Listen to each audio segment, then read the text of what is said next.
Coming up on StarTalk Special Edition is going to be Celebrities Ask Neil.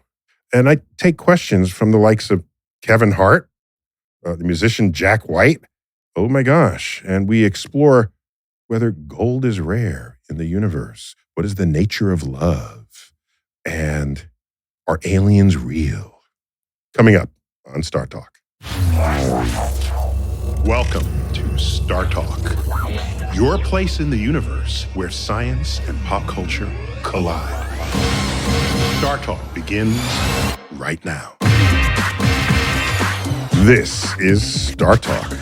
Neil deGrasse Tyson, your personal astrophysicist.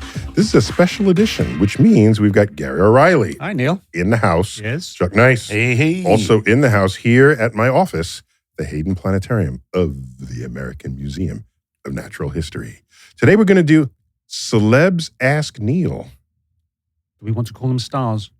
Stars. Oh, look at that. At The Star stars Talk. ask- Stars are talking. They got stars questions. are talking to Neil. See, we don't know whether it's you talk to stars or stars talk to you. It depends how you feel who should go first. No, these are stars. Right. These are stars. Mhm. So, and my walks through life, Mhm. if I bump into somebody famous or Right. I befriend one, I try to get them, if they have a question about the universe, and get their permission to put their question in the show. Yeah. And I don't answer it at the time. Right. So they got to Now we have forced them to listen to the show. exactly. Yes. Exactly. to get You want the your answer. answer? Yes. This episode will air in approximately 6 weeks. All right. Also, So what questions? Are we ready for these? I think we should be. Okay. So who's first up? All right. So we have a Hollywood actor and stand-up who, I should say, really his star has risen to the heights. Very much so. It is Kevin Hart. Kevin Hart. Oh, Yes. So you meant stand-up comedian. You said I have a stand-up. Yes. Stand-up comedian. Yes, a stand-up comedian. I guess there aren't many stand-up there are no stand-up astrophysicists. No. What do we think? No. It's a long no. Yeah. But he has an interesting question about space. So Oh, let's take a okay. listen and let's get your reaction. Okay. Hey Neil, Kevin Hart here. I have a metaphysical question for you. I know you're probably saying to yourself, Kevin, woo, I didn't know that you were into metaphysical stuff, but I am. Neil, if I were to go to space and I wore dress pants and I didn't iron them, is space capable of taking the wrinkles out? Or am I going to be in space wrinkled up? He might want to look up metaphysical. I want to check out the definitions. You're picking the man apart. He's brought his curiosity He's to brought the his table. honest curiosity. Exactly. And you're another comedian, and you don't like other comedians That's not true. coming into space. That's I not think true. that's what's happening. Let me tell you something. I enjoy Kevin. I think I'm he just is saying. funny. Listen, I just think that when you say you have a metaphysical question, And you're talking about ironing pants. you might want to make it a metaphysical question. Is all I'm saying, okay? All right, Kevin, my man. Kevin. So, have you noticed that you don't have to iron pants? You don't have to iron clothing to get rid of the wrinkles. They have these steam irons Right. where you hang up the clothes in the closet Mhm. and you go vertically up and down. So it's not a traditional iron. We have No. a flat iron on an ironing board. Right. Which is weight. Okay, that's weight and heat Mhm. Right. and steam will flatten it out. But you can take out the wrinkles if you just glide up and down Mhm. with a heat source that has steam within it. You Mhm. can do that. Okay, so now watch. If I put your ass in space Right. Mhm. and I put you close enough to a star, Mm-hmm. the energy from the star will heat your body. You will sweat trying to stay cool. That sweat will evaporate and steam your pants. There you go. With you in them. That just There sounds you go. like someone getting When cooked. you're done, you'll be like a salmon. Yeah. Steam salmon Steam inside salmon. the foil. That's what you'll be. Yes. Remember back in the 60s, 70s, spacesuits would look that silver foil? Yeah, they all had silver. Right. So now, if you had those, and that happened, you are going to get cooked. Yeah, what gets me is I would think that someone of Kevin's stature would be able to afford dry cleaning. In space. Even in space. Are we now at the point where he has a butler? He definitely has not a butler, but I'm he just has saying. somebody looking after his stuff. Attends to that. So he's going to have a space butler. That's gotta If he's going to space, surely he'd have a space. Yeah, he would have a space butler. Yeah, I'm pretty sure. He's got it like that. All right. So Kevin, if you don't otherwise have a space butler. There's a word for that person who looks after your clothing. A valet. Valet. If you don't have a space valet, boy, that's the subject of a sitcom. Yes. My space valet. My space valet. Where do I park the spaceship? So if you don't happen to have a space valet, you can steam out the wrinkles of your clothing with your own body heat. There you go. All right. I'm not sure he's going to be satisfied with that. I'm going to say the best metaphysical answer you could have given. It could have been metal physical, and then we could have gone with iron. By the way, for the same reason, if you're all sweaty inside your ironed clothes, right, and you go sit in a car, right, and you're sweaty in the car, and you get out of the car, you have a fresh set of wrinkles that have been pressed by the heat and the steam of your body. That's right. That's why you're wrinkled. But the wrinkle doesn't know that wasn't on purpose. It says, oh, I feel pressure, and I feel heat, and I feel moisture. I'm going to make a crease. Is that the creases are all misaligned. So we don't have air-conditioned seats in space yet. No. Well, yeah. I don't think you would need them, to be honest. Mm-hmm. Yeah. You just open the window. Roll down the window. Even better. Roll down the window. Well, if you're not facing a star, it's very, very cold. They're right. Yeah. Facing a star, it can be very, very hot. Anyway, that's the answer, Kevin. Okay. For you. There you go. All right. All right, next up. You got more? Oh, yes. Okay. There's more. All right, musician and singer-songwriter Tommy James from Tommy James and the Shondells. Tommy James. Yeah. Oh, my gosh. I met him Throwback. at Sirius XM headquarters cool. here in New York. Yeah. I'm there, and he said, hi, I'm Tommy James. And it was like a religious moment. Like, and the Shondells? No, just Tommy James. The Shondells. I don't know where he left the Shondells. Exactly. But he has so many hits in that period of time. Mm-hmm. Like, was it the late 60s, mid-60s, early 70s? And you would recognize the tunes if you heard him. Remember, Tommy James. No, and he's got a question about, of all things, coffee. Coffee. Yep, let's take a listen and we'll get your reaction on the other side. Coffee. My question to you is very simple. If I drink 8 o'clock coffee at 9 o'clock, can I create a singularity? Okay. So that's a metaphysical question. Once again. Mm-hmm. No. Yeah. Well, he didn't pre-advertise it as a metaphysical question. Okay. The way I would answer that is, if you drink 8 o'clock coffee at 9 o'clock, Right. the coffee thinks you're in a different time zone. Right. The coffee's fine with its 8 o'clockness. That's right. Yeah. It's 8 o'clock somewhere in the world. And that's what I was going to say, because it's 8 o'clock somewhere. At all times, it's 8 o'clock somewhere in the world. You know how you know that? Because the world has 24 time zones. Right. Right. Actually, it's more than, some time zones go 30 minutes. Right. These are crazy people who do that. Yeah. Okay? Well, maybe not crazy. We won't call them that. Okay, these are people who want to be different. Right. More than that. Yeah. Because we shouldn't even have mountain time, to be honest. Let's be honest. Cut them some slack. We really should. I know. How many people live in mountain How time? many people? Like 8. So I think dear. the coffee is not thinking about you. It's only thinking about itself. Right. How selfish. And then you resonate into the time zone where it is 8 o'clock in the morning at that moment. Yeah. I didn't know coffee had times affixed to it. I've never heard Not of all brands. But 8 o'clock coffee. Yeah. No, that was a brand. Oh, that was a brand Yeah, of coffee. I think so. 8 o'clock. Oh, I get it. Yeah. Yes. I think you're right. I'm seeing it came in a red bag or something. yeah, 8 o'clock coffee. I think yeah. it was. Yeah. Or am I thinking chock full of nuts? Yeah, chock full. The heavenly chock full of coffee. nuts. That's the that heavenly was the coffee. red tin, wasn't That it? might be Plus, the red. if you're any actual working person, Right. Mhm. if you ain't awake by 8, You ain't getting. Oh, you forget it. Forget it. You don't deserve coffee. Coffee is for closers, not for people who sleep past 8 o'clock. Right, exactly. Or for people who had to wake up at 6. That's right. And get to the job early. That's right. Yeah. Yeah. So it should be 6 o'clock coffee. Yeah. I don't know anybody who has to be to work that gets up at 8 o'clock. And then now I got to be awake at 8:30 for my cup of coffee. Yeah. So that's my answer. But some of his songs. See, he's a musician, so 8 a.m. That's is late. like really, really early in the morning. Yeah. The musicians, they wake up at noon. That's 5:30 a.m. for to him. everybody else. Yeah, Okay. 8 a.m. All right, And mine will be 4 o'clock as far as he's concerned. All right. He's getting up super early. Tommy James and the Shondells.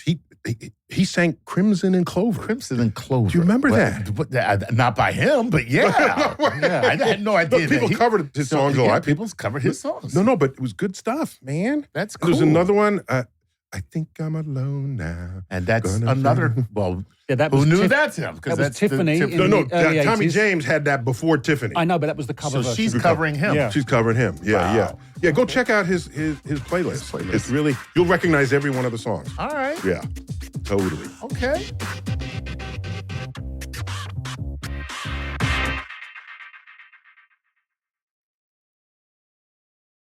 I'm Kais from Bangladesh and I support StarTalk on Patreon.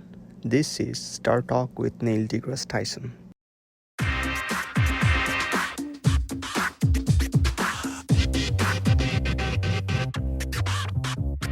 All right. Who's next? What else you got? Glad for that throwback. So, next question, we have a stand-up comedian, because you got fussy the last time, so I'm throwing comedian in, and also an actress, Nikki Glaser. She has. Okay. So, it's a 2-part question, so bring your patience. Here it comes. Take a listen, and we'll get your reaction on the other side. It's 100% that there's alien life out there, no matter what, right? Like, it's been proven, right? Because I got in an argument with someone recently. Bill Maher told me that that's ridiculous. I said, no, it's been proven. It's 100% true that there must be alien life somewhere. Is that true or not? And also, is love real? Now, how am I going to answer those two questions at the same time? You're not. Easy. You're going to do this separately. Easy. If you think love is real, that's the reason why you think it's 100% sure that there are aliens. Oh, it's 100% cynical. So you get the same answer. Okay. Yeah, exactly. Okay. Because, all right. If you say yes to both of those, it says what kind of person you are. It says what kind of person you are. Like, there's 100%, we're definitely sure that there's aliens, and love is real. Well, I got news for you. There's not 100% sure that there are aliens, even though it's very likely. And love is a chemical reaction that your brain has so that we can further our DNA into the future. So it's all BS, okay? No such thing as love. Except she didn't ask you. Exactly, right. So let's get to Is the your answer any different? You just sound a little more academic. Yes, exactly. All That's right. all. Neil will put an academic spin on it. All right. Instead of a cynical one. So when you look at the ingredients of life on Earth, the chemical ingredients. Right. What's the number one molecule in your body? Carbon. That's an atom. I'm That's sorry. an element. You said molecule. I said Hydrogen? molecule, dude. That's Yeah. another element. All right. Molecule is more than one element together. Put together. I'm trying to think which element is put. Oh, okay. So that'd be water. Water. Thank you. Water. We're more than half water. Yeah. I was thinking it. So, and water is more than half what? It's more half oxygen. H2O. H2. 1 O. Sorry. Thinking it backwards. Yes. I'm going to take away the degree we gave you for honorary. Okay, H2. 2 parts hydrogen, 1 part oxygen. So we're mostly 2 water. parts Water hydrogen. is mostly hydrogen. Right. So the number one atom in our body is hydrogen. Right. I said that and you said me no. I asked for the number one molecule. Oh, we're getting fussy. And then we unpack the molecule and we get Right. hydrogen. The number 2 atom in our body is oxygen. Right. The number 3 is carbon. Right. Number 4, nitrogen. Number 5, my favorite element of them all, other. Okay, so how much are people full of shit? Is that quantifiable or is it different? People have other elements in them. Yeah, right. Yeah. No. Here's one I saw on a comic. So there's a periodic table of elements, and one of the boxes, it just has a picture of a mouth agape. Yeah, a and person. that's the element of surprise. Yay! So if you look at that ranking of elements, so it's Yeah. hydrogen, oxygen, carbon, nitrogen, other. right. Okay. Now let's look at the universe. The number one atom in the universe is hydrogen. Hydrogen. Number two is helium, but that's chemically inert. Nothing you could do with it anyway. Mm. Next in the universe, oxygen. Next, carbon. Next, nitrogen.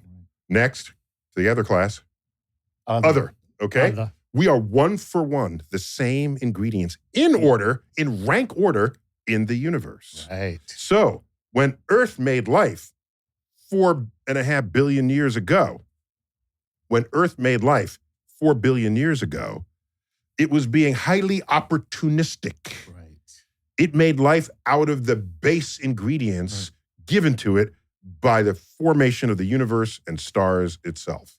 So, unless you want to say that what happened on Earth with the most common ingredients in the universe was rare, Right. at some point you're going to have to say, oh my gosh, this probably played out many places in the galaxy and in the universe itself. Right. So, it is highly likely, as Chuck alluded to with fewer words, that there's life elsewhere in the universe. Highly likely. But we do not yet have evidence of it. So what you're saying And is, even though it's highly likely, let's be honest, if you walk into a supermarket, there is every kind of cake in that supermarket, but it has not yet been made.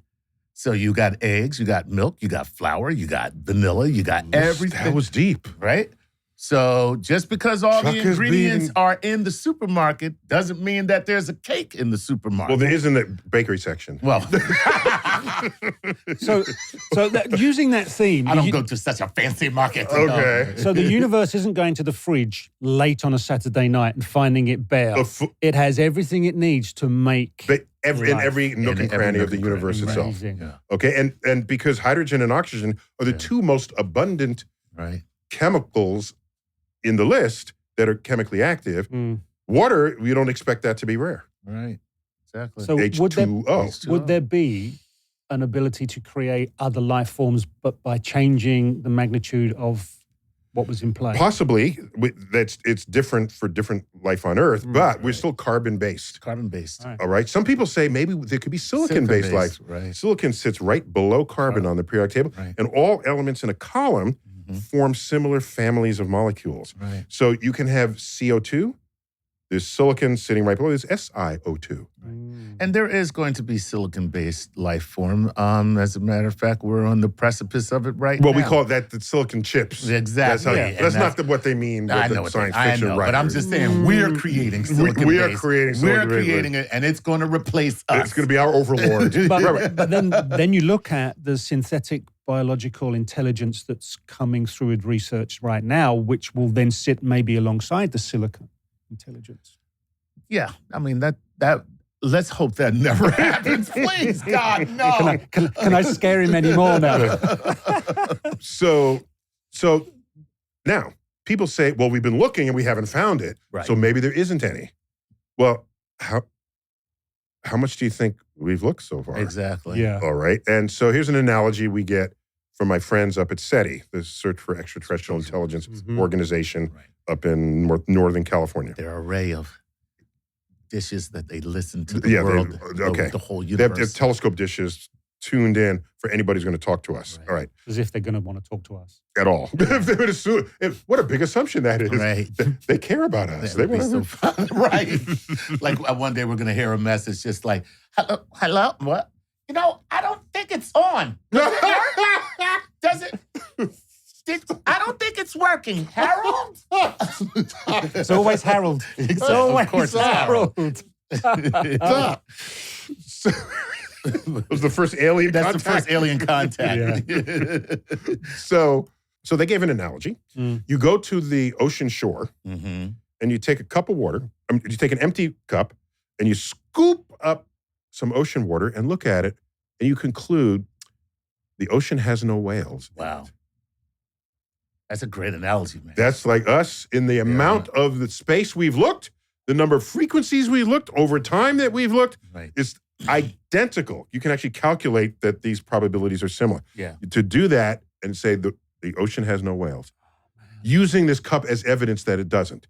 So we have no place to stand to declare that there's no life in the universe, given how little of it we have searched.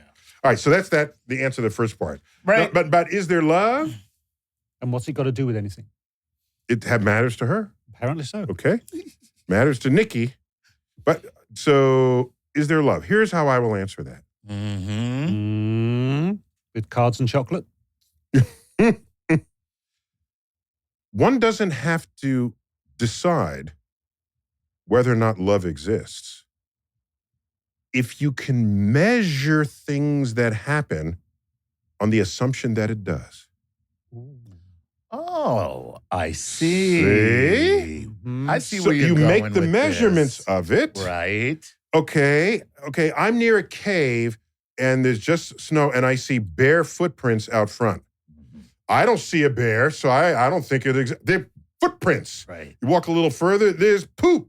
Mm-hmm. There's berry poop because bears like bear. You have near this. there's the carcass of a small child. Stop. Stop. So you're allowed in science to make measurements of phenomena that betray the existence of a thing that you hypothesize could be there. Right. All right. And I will say that there's enough evidence of the existence of love in the conduct of our species that we should proceed with no denial of how real it is. You, sir, are an eloquent romantic indeed. I still say it's chemical reaction. But that does not diminish That's true. the feeling, the That's true. reality, That's and right. the consequences And that's true. Right. of love in this world. That's true. Absolutely. So, Nikki, yes, Yes. there's love. And you're right about the aliens too, Nikki. So because she heard that it wasn't, Yeah. and she got challenged on Bill Maher. Right. Right. Well, she's saying Yeah. that, it's definitely. Yeah, and Nikki, Bill Maher should not be your source of cosmic enlightenment. Which is Okay. maybe why she asked the question. Okay, no, that's why she came. Yeah, Okay. exactly. So Nikki's got Netflix specials, and television shows. She's got potty mouth though. She Warning. does. She's got potty mouth. Talks a lot about body parts in her comedy. All and- manner of body Yeah. parts, body But orifices. she does it in a funny way, so I have no problem. Yeah. So check her out when Yeah. you can. Yeah. Uh-huh. So if we are looking at love existing, does that then roll itself out into other species? Do they experience love the way we experience love? And if we take it off-world and there are other life forms, are they likely to experience love? So we went through many decades, Mm-hmm. even possibly centuries, declaring without evidence that we're the only ones with a consciousness about our existence. And we're the only ones that have feeling. And we're the only to distance ourselves from the rest Of the animal kingdom. Yeah. And the more we study animals, the more we learn. I'll just give an example. Go on. There's a video, you can find it, of a tortoise. Now, whenever you see a tortoise, it's not doing anything, right? It's sticking its head out and then back in. All right. Or it's eating lettuce. Mm-hmm. There's a tortoise with security cam footage, but with no one else is around, and it's playing with a ball. There's a ball, and it goes up to it, and it rolls it, and it sees where it goes, and it goes back and rolls it again. This is beautiful, Right. okay? There's other footage of pigs having fun. Right. What will pigs do when you're not fattening them for slaughter? If you look at other animals, when you're not chasing them and they don't know anybody's looking, many of them are just having fun. If they have the capacity to have fun, should they not have the capacity to love? To have other feelings that bring joy to them? I will not declare that they do not have love. Interesting. I'm not going to be that guy. Yeah. All right. I'm going to, and can I get a little weird on you here? Mm-hmm. Okay. Can we stop you? Yeah, you can, I All right, think. no, go okay, ahead. I spent some time in Texas. Okay. And I had a roach-infested apartment. That sounds like Texas. Okay, so I wanted to study the roaches so that I can know my enemy. So I trapped some, and instead of killing them, I kept them in jars, and I observed their behavior. And after Okay. 3 days, they had set up a pickleball court. and they were playing pickleball. No. So I set it up, and I'm observing them. And so first of all, they're very clean in the sense that they're always cleaning their legs and their antennas. They bring their antenna down, and they clean it, and they're doing this at all times. You don't know that because you're chasing them ready to squash them. They don't have time to clean their antenna while you're chasing them as they're escaping death. But when they're not otherwise escaping death, that's what they're doing. And I see two roaches come up to each other after they clean their antennas, and their antennas just kind of touch like that. And what am I going to say? Oh, they're touching their antennas, but they don't actually feel emotion. That's like the porpoise is swimming in the ocean. No, in the water park. Right. One turning to the other, commenting on the humans who are up there and say, well, they face each other and make noise, but there's no evidence yet that they're actually communicating with each other. Okay? That's me thinking that roaches don't have this kind of understanding about themselves. Maybe the touching of the antenna was love. Roach love. Next time, I'm going to suggest that you call Orkin. But I can tell you, if it's not roach love, what you do know is that they're making babies. Right. That's true. Roaches know how to make babies. Right. All right. All right. So I'm not going to say other animals don't feel love. All I'm right. not going to go Let there. us. Okay.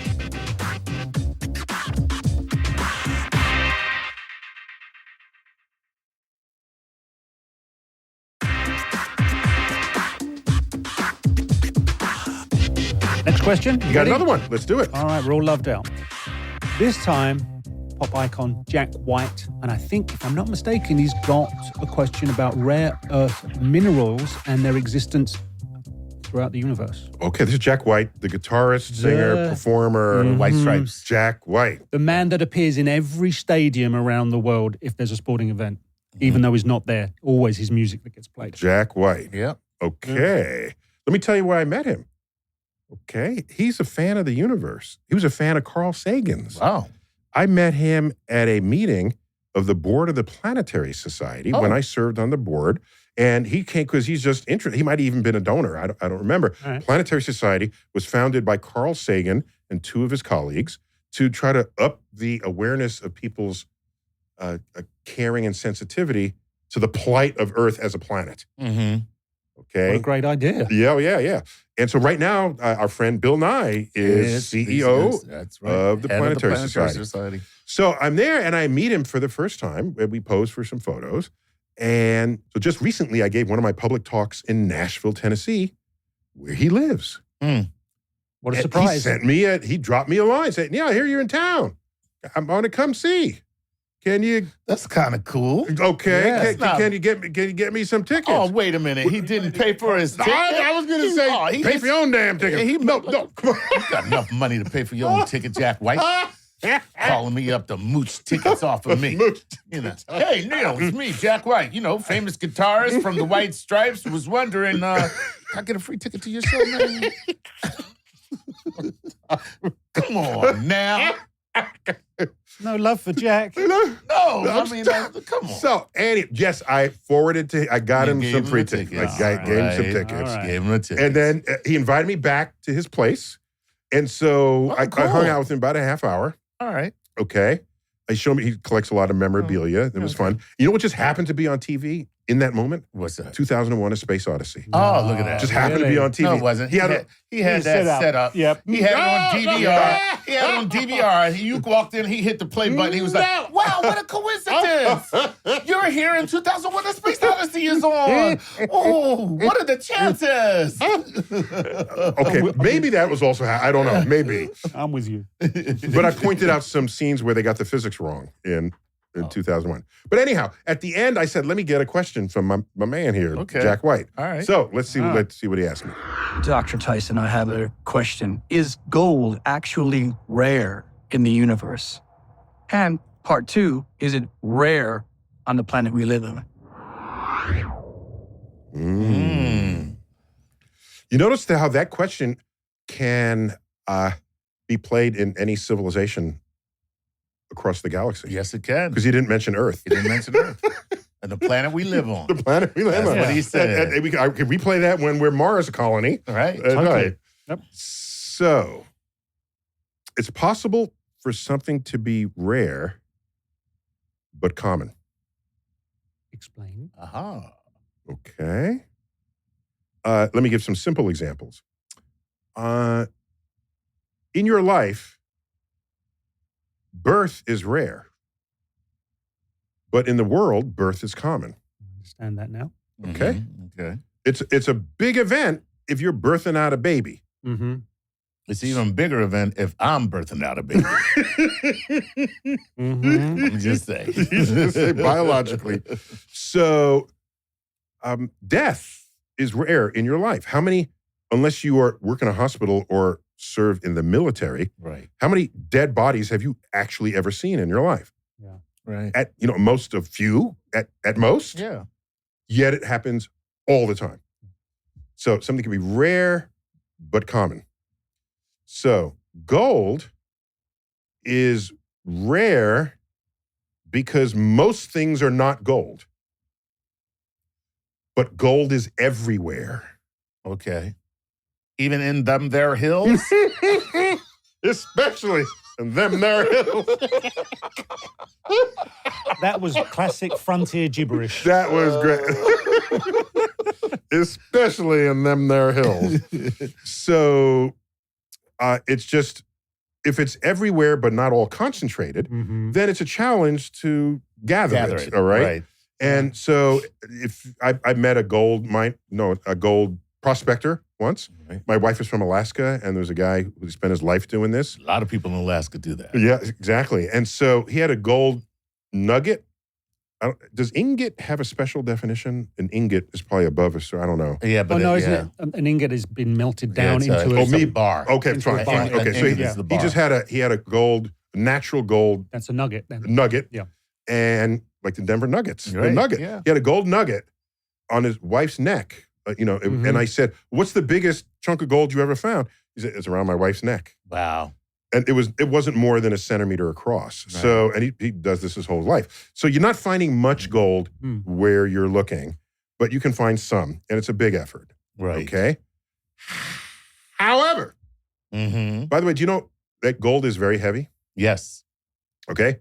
A cubic foot of gold Right. weighs 1,800 pounds. Yeah, that's why they sell it by the ounce. Gold is one of the densest metals on the periodic table. Right. There's like two things denser than it. Like But And it's higher not the reactive, right? So it's osmium is the densest element. What'd you say? Osmium. Osmium. So if gold is so dense, why when you get a higher carat of gold, is it softer? Oh, density and softness Softness have have nothing to do with each Okay, other. thank you. In the same way, you can have something that's hard yet fragile, Right.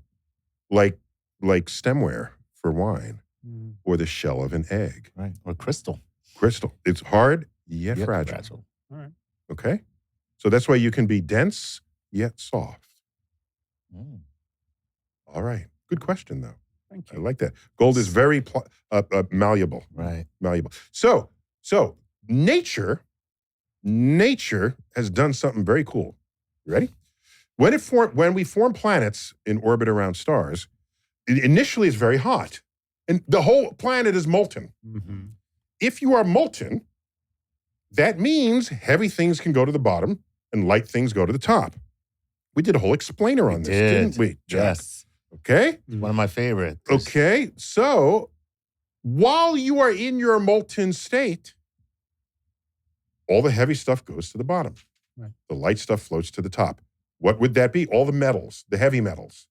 So iron, nickel, cobalt. Metallica. Death metal. Metallica. Pantera. Totally guaranteed. yeah. You're going to find Metallica in the center. At what level is thrash metal? Yeah, we're gonna get into the weeds here. The heavy metals, all the bands are all there. So they go to the middle, and the light stuff floats like rocks. Okay? Rocks are light In comparison. compared with metals. Right. Okay? If you have a chunk of metal and a rock and you drop them in the water, the metal's going to fall faster than okay? Because it's going to cut through the water Yeah, faster. gotcha. All right. So, but in the air, they fall the same rate. Right. That's a Galileo thing. All right. So, what happens to these objects? They cool. and they become solid. Then, in the early solar system, which was an especially badass shooting gallery, other planetesimals can slam into you and shatter you to smithereens. Oh. After you have formed. Right. After you've been pre-sifted. What that means is the asteroids you become Right. are now pre-sifted for the ingredients. That's right. Some of them will be rocky. Others will be metallic. Right. We have metallic asteroids in the solar system.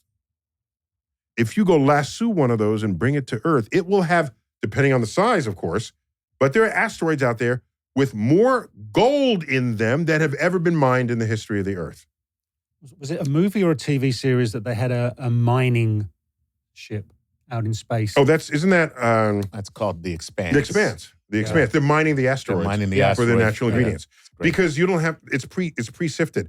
The geologists have a word for it, it's called differentiation. That's what they call it, but it's just, I call it pre-sifted. The supermarket, but all the aisles. Yes, but if you're picking aisle 1 and aisle 2 among the asteroids, there you have it. So you can find places where gold is especially concentrated because nature already did it for you because gold is heavy. There you go. Right. And it's why Earth's core, we have an iron core. Oh, whoa, by the way, there's way more iron than gold. Oh, God, yes. There's not much gold in the universe. Because start there, okay? Not much. Sent the price of gold up.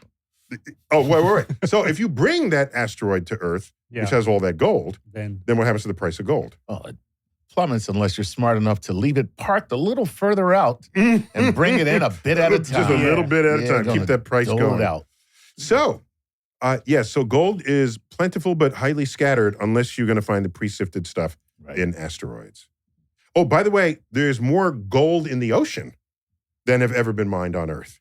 That makes sense. Okay. In the ocean most or of in the ocean bed? Most of the Earth is ocean. Or surface, right? Surface, right. Right. So if you can set up a gold sifting device and you just, maybe as the tides come through, you have a passive filtering device, you can slowly accumulate the gold that's in the ocean. The ocean doesn't need the gold. No. Yeah, we can make much better use of it than the ocean can. Man, I'm sure there's a goldfish joke in there somewhere. But I'm not going to do it. Oh, goldfish joke. That's clever. I'm not going to do it. Okay. All right. That's all right. You are, aren't you? No, I'm not. Yeah. So he's going to sit there squirming until he says that. Yeah. So the answer is it's rare but common. Rare but common. Yeah. There you go. All right. There you go, Jack. And who knew a musician would live in Music City, Nashville? Oh, yeah. That's where he lives. Makes Music sense, City. huh? All right, next one up. Coming out of the entertainment business, but staying in entertainment with the Sportiverse, Cam Johnson from the Brooklyn Nets and the NBA team. Cam Johnson visited me in my office. Oh, wow. Cam Johnson came to my office. Yeah, he's a rising star in the NBA. Just to come in and say hi? Yeah, I got, you know, why you surprised? Because I don't think he's coming by for basketball tips. Neil, I was hoping you could coach me on how to box out and, there have could be some physics lessons in there. Having some trouble with my crossover, man. I was hoping. There could be some physics. I had Kareem Abdul-Jabbar in that chair. I know. And we talked about the physics of the skyhook. The legend. That's right.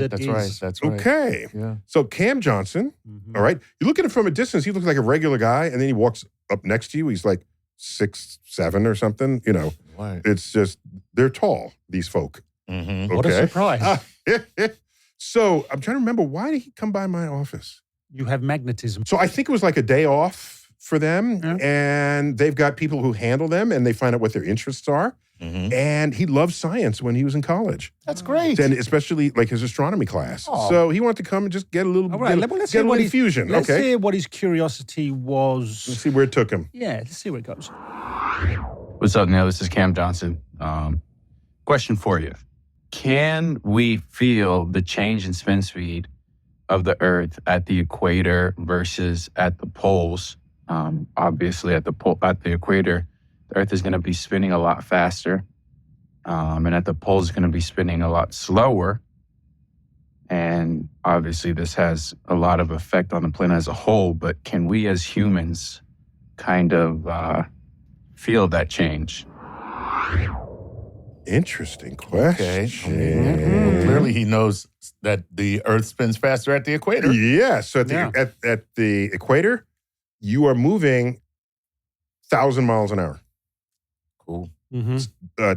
West to east. Yep. Nice. 1,000 miles an hour.